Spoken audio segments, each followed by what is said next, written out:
Ce lundi 12 septembre, vous avez fêté vos 80 printemps. Quel effet ça vous fait? Michel Drucker: je ne réalise pas que j'ai cet âge-là.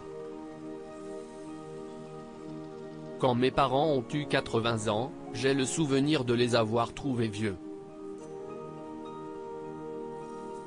Et je n'aurais jamais imaginé avoir un jour l'âge de mes parents.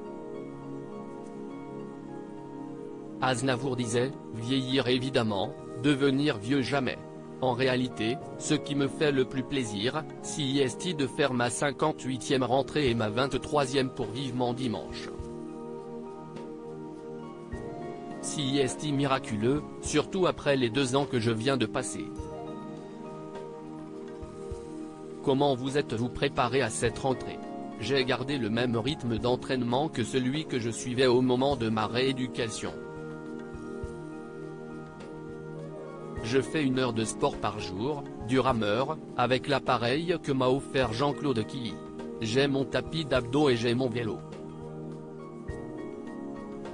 J'avais perdu 14 kilos, j'étais une ombre. Les hasards de la vie font que j'ai eu 1 an pour me retaper à l'abri des regards, pendant l'année de la Covid et du confinement, lorsque tout était à l'arrêt sur le plan culturel. Dès le 1er octobre, vous serez sur les planches du Théâtre Marigny à Paris, les samedis et dimanches, pour De vous à moi, votre spectacle commencé en janvier. Pourquoi y a-t-il de Michel Drucker sur scène? Parce que celui d'aujourd'hui est interpellé par le Drucker âgé de 28 ans.